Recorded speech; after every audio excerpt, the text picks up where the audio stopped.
রিক্সাওয়ালা ভ্যানওয়ালার পয়সা, ঘুষ নাই, ওর মধ্যে ঘুষ আছে। কিন্তু কিছু ভদ্রলোক আছে, বুড়া রিক্সাওয়ালা, এই বেটা এদিকে আয়। বুড়া মানুষ রিক্সা চালায়, সেই জন্য অপমান। ওই বেটা তোমার বাপের বয়সী, আপনি কইতে পারো না। এরপরে উঠলো রিক্সায়, 7 মাথা থেকে 14 মাথায় যাবে। ওখানে যায়া বললো যে ভাড়া কত, সে চাইলো 10 টাকা ভাড়া। আরে বেটা 10 টাকা ভাড়া, রেড বই দেখা।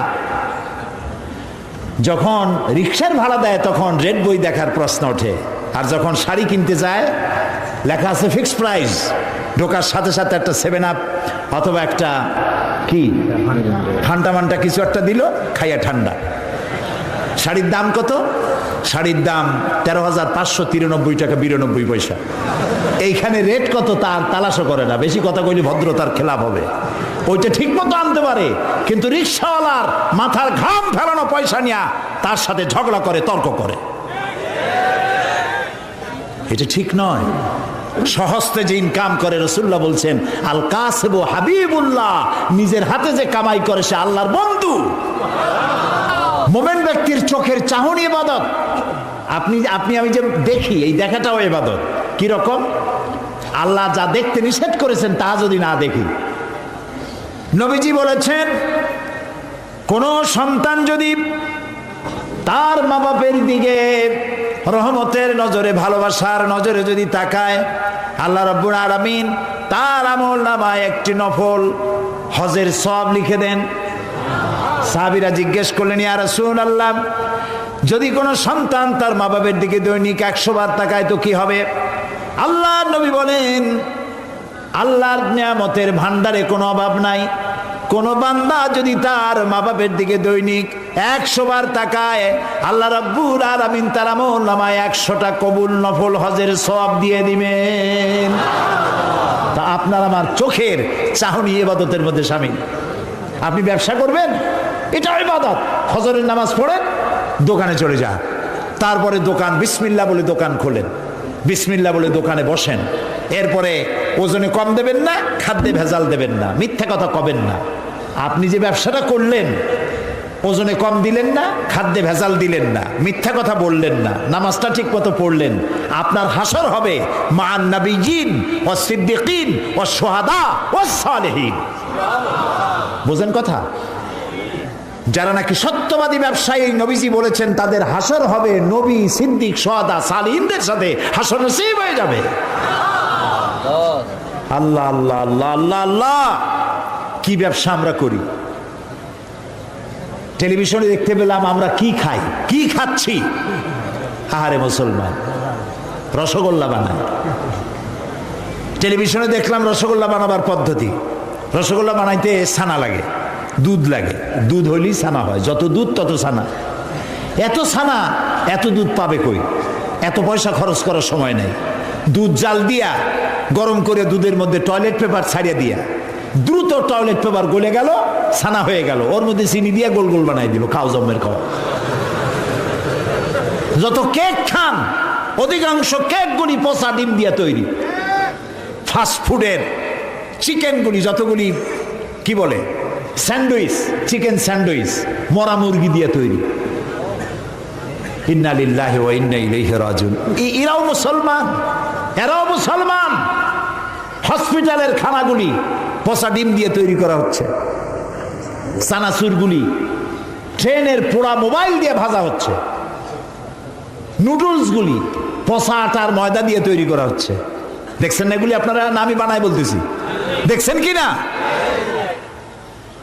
ভেজাল খাইতে খাইতে বাংলাদেশের মুসলমানদের পেটে এমন হয়েছে যে পিওর জিনিস খাইলে কলেরা হবে। পেট গেছে ভেজাল প্রুফ হয়ে। নাউজুবিল্লাহি মিন যালিক। এরপরে এই ভেজাল বিক্রি করিয়া রাসূলুল্লাহ বলেছেন, যে ব্যক্তি খাদ্যদ্রব্যে ভেজাল দেয় সে আমার উম্মত নয়। এখন আপনি হজ করেন, তাহাজ্জুদ পড়ে কপালের চামড়া উঠায় ফেলেন, রাসূলুল্লাহ বলেছেন তুমি আমার উম্মত নও। আল্লাহরে ফাঁকি দেবেন, বেহেশত আপনার মামু বাড়ি। এত সহজ নয়। খাদ্যদ্রব্যে ভেজাল যারা দেয় তারা মানবতার দুশমন, তারা মুসলমান নামের কলঙ্ক। সুতরাং আল্লাহ আবিদুন, ইবাদতকারী, আপনি খাদ্যদ্রব্যে ভেজাল দেবেন না, আপনি মিথ্যা কথা বলবেন না, বাংলাদেশে তৈরি করা কাপড় জাপানের সিল মারবেন না। আমার দেশের কাপড় কেনার মতো মানসিকতা আমার থাকতে হবে। আমার কাপড় আমার দেশে যেটা তৈরি হয় এটাই ভালো, এই মানসিকতা থাকতে হবে। খালি আমার সোনার বাংলা আমি তোমারে ভালোবাসি এইটুকু বললেই হবে না, ভালোবাসার প্রমাণ দিতে হবে, ঠিক কিনা? মিথ্যা কথা কেন বলতেছেন? আবার লাভ করতেছে 200 টাকা 500 টাকা, বলতেছে আল্লাহর কসম 2 টাকাও লাভ করিনি, লাভ করছে 100 টাকা, 2 টাকা লাভ করেনি। এই ধরনের মিথ্যা কথা বলার দরকারটা কি? আপনি বলেন আমি ব্যবসায় লাভ করবো না, তা আমি চলবো কি করে? আপনি কত করতেছেন তা বলার দরকার নেই। আর অতি মুনাফাখুরি, এই যে রমজান মাসে জনমের মতো পেঁয়াজের দাম বাড়লো, আটার দাম বাড়লো, আরো কিসের কিসের দাম বাড়লো জনমের মতো। কেন এই দাম বাড়ে? এই জন্য দাম বাড়ে মুসলমানের এইগুলি আগের থেকে কিনে রাখে 2 মাস 3 মাস আগে, রোজাদারদের কষ্ট দেওয়ার জন্য। আরে রোজাদারের মুখের দুর্গন্ধ আল্লাহর কাছে মিস্ক এবং আম্বরের চাইতে পবিত্র। রোজাদারদের জন্য আল্লাহ তাআলা জান্নাতের একটা আলাদা গেট রেখেছেন, যার নাম রায়্যান। এখানে শুধু রোজাদারেরা প্রবেশ করবে। সব রোজাদার যখন ওই গেট দিয়ে প্রবেশ করবে, গেট বন্ধ হয়ে যাবে, আর কেউ ঢুকতে পারবে না। রোজাদারদের সাথে আল্লাহ স্পেশাল সাক্ষাৎ দিবেন, সুবহানাল্লাহ। সেই রোজাদার দিয়ে ব্যবসা করো। 2-3 মাস আগের থেকে রোজার আইটেমগুলি কিনে জমা করিয়া তারপরে রোজাদারদের উপরে ব্যবসা করো। তোমার ব্যবসা নিয়ে কোন জাহান্নামে থাকবে দেখবে। মুসলমান কপাল পোড়া, কি এর ইবাদত করে? সুতরাং আপনার ব্যবসা ইবাদত। আপনি জমিন চাষ করতে যাবেন, আপনি চাষি, আপনি উত্তম কাজ করছেন, আপনাকে কৃষক বলে কে ঘৃণা করবে? এই চাষের কাজ সর্বপ্রথম করেছেন আবাল বাশার হযরত আদম আলাইহিস সালাম, নিজ হাতে চাষ করেছেন। যারা হাদিয়া খায়, শুধুমাত্র হাদিয়া দিয়ে জীবন চালায়, কোনো কাজ কাম নাই, খালি হাদিয়ার উপরে নির্ভর আছে, এরকম একজন নবীর নাম শোনান আমারে, একজন নবীর নাম শোনান উম্মতের হাদিয়া দিয়ে জীবন চালাইছে। কোন? আমি আপনার কাছে শিখে যাই, একজন নবীও উম্মতের উপরে নির্ভরশীল ছিলেন না। হযরত ইদ্রিস আলাইহিস সালাম দর্জি ছিলেন। দর্জি বোঝেন কি? টেইলর, দর্জি ছিলেন। দাউদ আলাইহিস সালাম কর্মকার ছিলেন, লোহা গুলি দিয়ে অস্ত্র নির্মাণ করতেন, লোহা দিয়ে বিভিন্ন জিনিস তৈরি করতেন। এভাবে করে প্রত্যেক পয়গম্বরের কাজ ছিল। নবী করিম সাল্লাল্লাহু আলাইহি সাল্লাম ব্যবসা করেছেন। অনেক অফিসার আছেন, জোহরের নামাজের সময় ছুটি নিয়ে আসছেন, জোহরের নামাজ পড়লেন, ঠিক আছে পড়ুন জামাতে, সুন্নত পড়লো, নফল পড়লো, এরপরে বসে বসে তাসবিহ টিপতে থাকলেন, জায়েজ নাই। যেহেতু আপনি সরকারের একজন কর্মচারী, আপনি ফরজ এবং সুন্নত পড়ার এখতিয়ার আছে। নফল বাড়ি যেয়ে পড়েন, তাসবিহ বাড়ি যেয়ে পড়বেন। গভর্নমেন্টের নির্ধারিত সময় যে আপনি ইবাদতের মধ্যে, জিকির আজগারের মধ্যে নষ্ট করলেন, বেতন নেবেন, হালাল হবে না বেতন। এর নাম ইসলাম, বাস্তব ধর্মী ইসলাম। আপনার রুজি হালাল হতে হবে। সুতরাং আপনি চাষ করতে যাবেন, আপনি যতক্ষণ ময়দানে চাষ করতে থাকবেন, আপনার নামায় আমলে সব লেখা হইতেই থাকবে। সেটাও সর্বনাশ আমরা করছি। চাষ করতে গিয়ে সব জায়গায় মাথা ভালো থাকে, যেই না আইলের কাছে যায় তখন গরুর মাথা খারাপ হয় না লাঙ্গলের মাথা খারাপ হয় আল্লাহই জানে। আইলগুলোরে ঠেলিয়া একেবারে পলসিরাতের মতো চিকুন বানায় ফেলায়। আচ্ছা ভাই বলেন তো, মাটিকে আপনি খাইতে পারবেন? বরং মাটি আমাদের খাবে। চাওয়ার কোনো শেষ নাই, পাওয়ারও শেষ নাই, আরো চাই, আরো চাই, আরো চাই। আল্লাহর নবী বলেন, লাউ কানা লি ইবনি আদামা ওয়াদিম মিন যাহাবিন লাহাব্বা ইয়াকুনা লাহু সানিন। কোন বান্দাকে যদি একটি মাঠ ভরে স্বর্ণ দেওয়া হয়, সে বলবে আল্লাহ আমারে আরো একটা মাঠ ভরে যদি স্বর্ণ দেওয়া হতো। আল্লাহর নবী বলেন, ওয়ালা ইয়ামলাউ জাওফা ইবনু আদামা ইল্লা তুরাব। মানুষের পেট কবরের মাটি ছাড়া কোনো জিনিস দিয়ে ভরবে না। দেখছেন, এমপি হইলে কয় আহারে মন্ত্রী যদি হইতে পারতাম। একটা গাড়ির মালিক আহারে যদি আরো 8টা 10টা গাড়ি হইতো। একটা হোটেলের মালিক, আর যদি 5টা হইতো। ইবাদত মানে শুধু নামাজ রোজা না। আল্লাহ তাআলা বলছেন, মা খালাকতুল জিন্না ওয়াল ইনসা ইল্লা লিয়াবুদুন, ইবাদত ছাড়া তৈরি করি নেই। যদি নামাজ রোজা হজ যাকাতই শুধু ইবাদত হয়, তাহলে তো সব কাম কাজ ফালাইয়া মসজিদে বসে থাকা লাগবে। ইবাদতের ব্যাপক অর্থ রয়েছে, জানতে হবে, বুঝতে হবে ইবাদত কারে কয়। প্রিয় ভাই সব, সেই সত্যিকারের ইবাদত করতে হবে আমাদেরকে। জীবনের সব ক্ষেত্রে আল্লাহর হুকুম মানার নামই হলো ইবাদত। সুবহানাল্লাহ কর। জীবনের সকল ক্ষেত্রে আল্লাহর হুকুম মাফিক জীবন পরিচালনা করার নাম ইবাদত। খাওয়ায়, পড়ায়, ওঠায়, বসায়, চলায়, রাজনীতি, অর্থনীতি, ইলেকশন, ভোট, নির্বাচন, সবটা ইসলাম। ইসলাম। যারা ধর্মনিরপেক্ষ তারা কয় ধর্ম আর রাজনীতি আলাদা। কে তোমারে কইল ধর্ম আর রাজনীতি আলাদা? তুমি কে না এই ফতোয়া দিতে? তুমি কে? ধর্ম আর রাজনীতি যদি আলাদা হয়, তাহলে দাউদ আলাইহিস সালামকে কি বলবেন আপনি? সুলাইমান আলাইহিস সালামকে কি বলবেন? সুলাইমান আলাইহিস সালাম সারা দুনিয়ার রাষ্ট্রপ্রধান ছিলেন না? বানায় কইলাম না, কোরআন শরীফে আছে। সারা দুনিয়ার রাষ্ট্রপ্রধান ছিলেন। কেরা কথা করে? দাউদ আলাইহিস সালাম রাষ্ট্রপ্রধান ছিলেন, মুসা আলাইহিস সালাম রাষ্ট্রপ্রধান ছিলেন, ইউসুফ আলাইহিস সালাম প্রথমে মন্ত্রী ছিলেন, তারপরে রাষ্ট্রপ্রধান ছিলেন। মুহাম্মদুর রাসূলুল্লাহ সাল্লাল্লাহু আলাইহি ওয়াসাল্লাম 12.5 লক্ষ বর্গ মাইল এলাকার প্রেসিডেন্ট ছিলেন, রাষ্ট্রপতি ছিলেন। ধর্ম আর রাজনীতি যারা আলাদা বলে তারা মুসলমান নয়, মুসলমান নয়, মুনাফিক, মুনাফিক, মুনাফিক।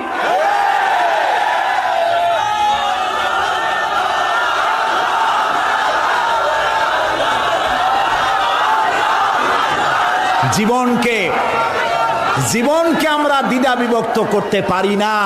জীবনকে 2টা ভাগ করার এখতিয়ার আমাদেরকে দেওয়া হয় নাই। জীবন একমুখী হবে, আল্লাহমুখী হতে হবে। আল্লাহ যা বলেছেন, রসুল যা করেছেন তাই আমাকে করতে হবে। বলুন, রসুল্লাহ প্রেসিডেন্ট ছিলেন না? রসুল্লাহ সেনাপতি ছিলেন না? রসুল্লাহ শ্রমিক ছিলেন না? রসুল্লাহ রসুল্লাহ নানা ছিলেন না? স্বামী ছিলেন না? আমার জীবন, আপনার জীবনের এমন কোন দিক আছে যেদিকে তিনি আদর্শ হিসাবে নাই? সুতরাং ধর্মনিরপেক্ষ মতবাদের স্রষ্টা হচ্ছে শয়তান। ধর্মনিরপেক্ষ মতবাদের স্রষ্টা কে? চিল্লায় বলো। আর ইসলামের স্রষ্টা কে? আল্লাহ, আল্লাহ, আল্লাহ। এই জন্য একজন মুসলমান কোন অবস্থাতে ধর্মনিরপেক্ষ হতে পারে না। আমি মুসলমান, আমাকে ধর্মের পক্ষে থাকতে হবে। হিন্দু ধর্মের পক্ষে থাকতে হবে, খ্রিস্টান ধর্মের পক্ষে থাকতে হবে। একবার পার্লামেন্টে ঢুকতেছিলাম, ধর্মনিরপেক্ষবাদীদের একজন মুরব্বী, দাড়ি পাকা, আজ তিনি বেঁচে নাই, তার সঙ্গে একসঙ্গে হাঁটতেছিলাম। বললাম, ভাই আপনাদের সাথে তো আমাদের কোনো জমি জমা নিয়ে মামলা মোকদ্দমা নাই, আপনিও আমার পাকা ধানে মই দেন নাই, আমিও আপনার হালের গরু পিটাই মারি নাই, কোনো শত্রুতা নাই। শুধু যদি এই ধর্মনিরপেক্ষতা বাদ দিতে পারতেন, আপনাদের সাথে আমাদের তো কোনো সমস্যা নাই। কয়েছে ধর্মনিরপেক্ষ বাদ দেবো কেন? আল্লাহ নিজেই তো ধর্মনিরপেক্ষ। কইলাম, আস্তাগফিরুল্লাহিল আযীম। আয় আয়, কয় কি? আল্লাহর চাইতে ধর্মের পক্ষে আছে কেনা? আল্লাহ তো নিজেই বলেছেন, ইন্নাদ-দীনা ইনদাল্লাহিল ইসলাম। আমার কাছে কেবলমাত্র, একমাত্র, ওনলি ওয়ান পছন্দনীয় মনোনীত জীবন ব্যবস্থার নাম ইসলাম, ইসলাম, ইসলাম। তো আল্লাহর চাইতে ধর্মের পক্ষে আর কি আছে? কি উল্টা বুঝলো! হায় হায় রে, মারা গেছে লোকটা, এখন কি নিরপেক্ষ হইতেছে আল্লাহই জানে। প্রিয় ভাই সব, বুঝে শুনে কাম করেন। চিরকাল আমরা এখানে থাকবো না, বিদায় হইতে হবে এবং আল্লাহর কাছে আমাদেরকে উঠতে হবে। এই জন্য যে যত বক্তৃতা করুক আর যাই কিছু করুক না কেন, আপনি পরকালের চিন্তা করবেন। এমন কাজ করা যাবে না যা আল্লাহ রাজি নাই। ধর্মনিরপেক্ষ মতবাদ মুসলমানের জন্য গ্রহণ করা জায়েজ নাই, জায়েজ নাই, জায়েজ নাই। এটি সুস্পষ্ট হচ্ছে আল আবিদুন, ইবাদতকারী। জীবনের সকল ক্ষেত্রে ইবাদত করতে হবে কার? আল্লাহ তাআলা। আল্লাহর ইবাদত দিয়ে যেন আমরা জীবন চালাইতে পারি, আল্লাহ যেন তৌফিক দান করে দেন। এবং এই ইবাদত আমাদের করতে হবে মৃত্যু পর্যন্ত। কতক্ষণ? এই যে এখন যে সন্ত্রাস চলছে, এই সন্ত্রাসের অবস্থা থেকে যদি বাঁচতে চাই আর ক্ষুধার সময় যদি খেতে চাই, কি সুন্দর একটা সূরা আছে, সূরা কুরাইশ। আল্লাহ তাআলা বলছেন, ফালইয়াবুদু রাব্ব হাযাল বাইত। হে কুরাইশরা,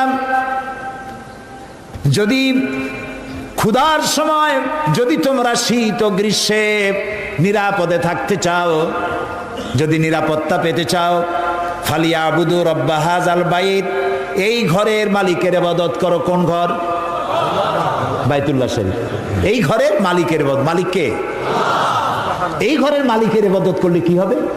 আল্লাহ তাআলা বলেন, আল্লাযী আত'আমাহুম মিন জু'ইন ওয়া আমানাহুম মিন খাউফ।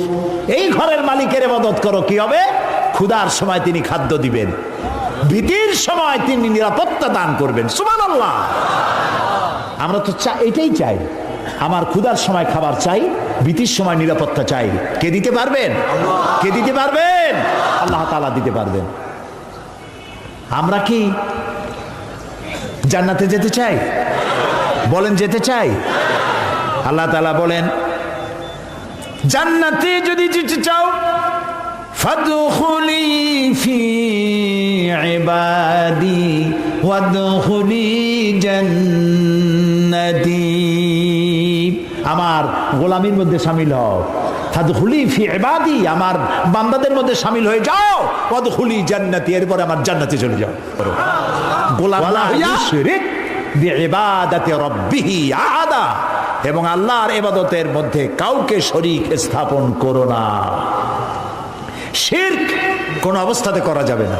শিরক সম্পর্কে নবী করিম সাল্লাল্লাহু আলাইহি সাল্লাম একটা দৃষ্টান্ত দিয়েছেন, দারুণ দৃষ্টান্ত। শিরক কি ভয়াবহ জিনিস। শিরক সহজে বোঝা যায় না, সওয়াবের নিয়তেও মানুষ শিরক করে। এই শিরক বোঝা কঠিন, সেই জন্য রাসূলুল্লাহ একটা দৃষ্টান্ত দিয়েছেন। অমাবস্যার রাত। কিসের রাত?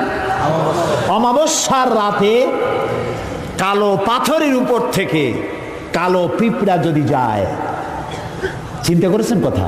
অমাবস্যার রাত, মানুষ নিজেকেও নিজে দেখে না, পাথরটা কি রঙের, ওর উপর থেকে যাচ্ছে কি দেখা যায়? এইটা যেমন দেখা যায় না, মানুষ নিজের অজান্তে না জেনে এরকম শিরকের মধ্যে মুবতালা হয়ে যায়। এই জন্য শিরক থেকে বাঁচতে হবে। কিয়ামতের দিন আল্লাহ তাআলা তার বান্দাকে, যে বান্দাকে জান্নাত দিতে ইচ্ছে করবেন, পাহাড় পরিমাণ গুনাহ যদি থাকে, আর আল্লাহ যদি ইচ্ছে করেন ওই বান্দাটাকে জান্নাতি দিবেন। আল্লাহ তো বেপরোয়া, কারো কাছে তার কৈফিয়ত দেওয়া লাগে? তিনি তার কোনো বান্দাকে জান্নাতি দিবেন।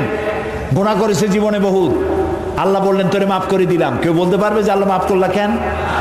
না। আল্লাহ যদি মাফ করতে চান, ফেরেশতাকে বলবেন, ফেরেশতা দেখো তো তার আমলনামায় কোনো শিরক আছে নাকি।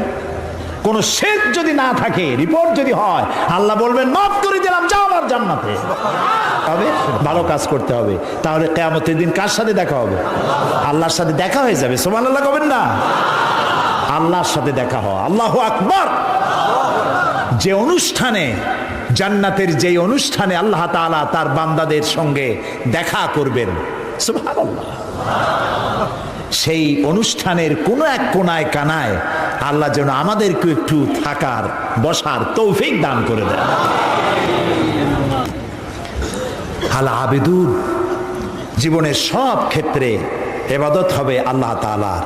আর ইবাদত কাকে বলে? এক কথায় বলে দিলাম, আল্লাহর হুকুম মাফিক জীবন পরিচালনা করা, রাসূলুল্লাহর বিধান অনুযায়ী জীবন পরিচালনা করার নামটাই হলো ইবাদত। এখন আপনি যাই করেন, আল্লাহ এবং রাসূলের হুকুম মাফিক হতে হবে। 3 নম্বরে বলা হয়েছে আল হামিদুন, প্রশংসাকারী। কার প্রশংসা? বলেন সবাই, আল হামিদুন, প্রশংসাকারী। 1 নম্বরে কি বলছিলাম? তওবাকারী। 2 নম্বরে কি বললাম? ইবাদতকারী। 3 নম্বরে প্রশংসাকারী। প্রশংসা কার হবে? আল্লাহর। আল্লাহ আল্লাহ আল্লাহ আল্লাহ, তিনি ছাড়া প্রশংসা কারো হতে পারে না। আল্লাহ তাআলা কোরআনে শুরুই করেছেন নিজের প্রশংসা দিয়ে। সুবহানাল্লাহ। আলহামদুলিল্লাহি রাব্বিল আলামিন। পড়েন সবাই, আলহামদুলিল্লাহি রাব্বিল আলামিন। সমস্ত প্রশংসা, যাবতীয় প্রশংসা আল্লাহর জন্য। তার প্রশংসা করব না তো কার প্রশংসা করব? কোন হুজুর ফু দিয়া গ্লাস ফাটাইল? কোন হুজুরে বাংলাদেশে বসে মক্কা শরীফের কুত্তা খেদাইল, পুকুরে আগুন জ্বালাই দিল? ওগুলো আমার জানার দরকার নেই। এই প্রশংসা করার কোনো দরকার নাই। প্রশংসা করবো আল্লাহ এবং তার রাসূলের। সুবহানাল্লাহ। এটাই মোমেনের কাজ। আল্লাহর প্রশংসা করতে করতে জীবনটা শেষ হয়ে যাবে মোমেনের। সর্বক্ষেত্রে আল্লাহর প্রশংসা। কোনটার প্রশংসা করে শেষ করতে পারবেন? এই যে দুইটা চোখ আল্লাহ দান করলেন, এই দুইটা চোখের প্রশংসা করে শেষ করতে পারবেন? আরে এই চোখ দুইটা যদি না থাকতো আমি আমার মায়েরে দেখতাম না। এই একটা জিহ্বা টেস্ট মেশিন। দেখছেন কত রকমের টেস্ট একটা জিহ্বায়। পালং শাক, পুঁই শাক, লাল শাক, কলর শাক, মোটর শাক, এক একটার এক একটা মজা আলাদা পান না একরকম? রসগোল্লার মজা একরকম, জিলিপির মজা আর এক রকম, ছানারটা আর এক রকম, চমচম আর এক রকম, পুঁটি মাছ একরকম, কই মাছ আর এক রকম, ইলশা মাছ আর এক রকম, ঠিক কিনা? মুরগির গোস্ত একরকম, গরুর গোস্ত আর এক রকম। হাজারো খাদ্যের টেস্ট একটা জিহ্বা দিয়া। সুবহানাল্লাহ। সেই জিহ্বা 32টা শত্রুর মধ্যে থাকে। কয়টা শত্রু? আর এই জিহ্বা দাঁতের প্রতি কত দরদ তার। কোন জায়গায় কোনো একটা কিছু ঢুকলে জিহ্বা ওইটা নিয়ে গুতোগুতি করতেই থাকে বাইর করার জন্য। এত রহমত করে, দয়া করে সে দাঁতের প্রতি, আর সেই দাঁত সুযোগ পাইলেই একটা মেরে দেয়। দেখছেন অবস্থা? আল্লাহ তাআলা এমন সুন্দর জিহ্বা দিলেন, আহারে শুকর আদায় করে কুল পাওয়া যাবে। এই জিহ্বাটা আল্লাহ আবার ভিজা ভিজা রাখছেন। এটা যদি শুকনা, মাঝে মাঝে শুকনা হয়ে যায় না, কথা বলা যায়? যায় না, আল্লাহ ভিজাই রাখছে। সুবহানাল্লাহ। আল্লাহর প্রশংসা করেন। আল্লাহ কয় প্রশংসা করো, আমি তোমারে বাড়াইয়া দেবো। লাইন শাকারতুম লাযীদান্নাকুম ওয়া লাইন কাফারতুম ইন্না আযাবি লাশাদীদ। আমার নিয়ামতের শুকর যদি আদায় করো, আমি নিয়ামত বাড়ায় দেব, আমি তোমাকে বৃদ্ধি করে দেব নিয়ামত। আর যদি শুকর আদায় না করো, আমি তোমারে শাস্তি দেব। লাইন শাকারতুম লাযীদান্নাকুম। শুকর আদায় করলে বাড়ায় দেব। কি বাড়ায় দেব? না, শুকর যদি আদায় করো বাড়ায় দেব। কি বাড়ায় দেব? না, শুকর যদি আদায় করো শুকরিয়া আদায়ের শক্তি আরো বেশি করে বাড়ায় দেব। নিয়ামত তো দিছি, শুকর আদায় করো, শুকর আদায় করার শক্তি আরো বাড়ায় দেব। তুমি যত শুকর আদায় করবা, আমি তোমার উপর রাজি খুশি হয়ে যাব। সুবহানাল্লাহ। আমি যদি আল্লাহর জিকির করি এইখানে বসিয়া, আমরা বগুড়ার ঈদগাহ মাঠে এখানে আল্লাহর কতগুলো বান্দাবান্দি একত্রিত হয়ে আল্লাহর জিকির আজগার করতেছি। আল্লাহ কয় ফাজকুরুনি আজকুরুকুম। তুমি আমার জিকির করো, আমি তোমার জিকির করবো। তো আমার জিকির আর আল্লাহর জিকিরের মধ্যে পার্থক্য আছে না? আমরা জিকির করতেছি মাটির দুনিয়ায় বসা, এইখানে কিছু লোক আল্লাহর জিকির করছে। আল্লাহ কয় তুই যদি আমার জিকির করিস, আমি জিকির করবো আর সে আজিমে ফেরেশতাদের সাথে নিয়া। সুবহানাল্লাহ। ফাজকুরুনি বিল ইস্তিগফার আযকুরুনি বিল মাগফিরা আযকুরুকুম বিল মাগফিরা। তুমি আমাকে ইস্তিগফারের সাথে স্মরণ করো, আমি তোমারে ক্ষমা করার দিয়া তোমারে স্মরণ করব। সুবহানাল্লাহ। আল হামিদুন। আল্লাহর প্রশংসা করিয়া, আল্লাহর যদি প্রশংসা করি তাহলে আল্লাহর লাভ আছে কিছু? না, আল্লাহর লাভ নাই। কারণ আল্লাহর লাভ হইতো যে আমরা যত প্রশংসা করব আল্লাহর পজিশন তত বাড়তে থাকবে। এরকম হবে নাকি? আল্লাহর মর্যাদা যে ডিগ্রিতে আছে, আপনি আমি সারা পৃথিবীর মানুষ আল্লাহর জিকির ফিকির হামদ করে আল্লাহর ওই পজিশন থেকে 1 ডিগ্রি উপরে উঠাইতে পারবো না। আর সারা পৃথিবীর মানুষ যদি আল্লাহকে অস্বীকার করে, শুকরিয়া প্রশংসা যদি না করে, যে পজিশনে তিনি আছেন তার থেকে 1 ডিগ্রি নিচেও নামবে না। তাহলে এই শুকর আদায় করায়, প্রশংসা করায়, তাসবিহ পড়ায় আল্লাহর কোনো লাভ নাই। লাভ কার? বলেন আমার, বলেন আমার লাভ। আমি যত শুকর করব, জিকির করব, আল্লাহ তত আমার মর্যাদা বাড়াই দিবেন। সুবহানাল্লাহ, সুবহানাল্লাহ। এই জন্য প্রশংসা হবে কেবলমাত্র কার? আল্লাহ তাআলার প্রশংসা করতে হবে। সুবহানাল্লাহ। এই যে গাছপালা দেখতে পান চতুর্দিকে, এই গাছগুলি কার জিকির করে? বাতাস তার শনশন রবে, পাখিগুলি তার কলো কাকলিতে, নদীগুলি তার কুলু কুলু নাদে, গাছের পাতাগুলি তার মর্মর রবে। যত ধরনের শব্দ আমরা শুনতে পাই, সমস্ত শব্দগুলি কোনো শব্দ নয়, ওর থেকে তারা আল্লাহর তাসবিহ পড়ে। সুবহানাল্লাহ, আল্লাহু আকবার, আলহামদুলিল্লাহ তাসবিহ তারা পড়তে থাকে। ওয়ালাকিন লা তাফকাহুনা তাসবিহাহুম, ওদের তাসবিহ তোমরা বুঝতে পারো না। ওরা সব সময় সবাই আমার জিকির করছে, তাসবিহ পড়ছে।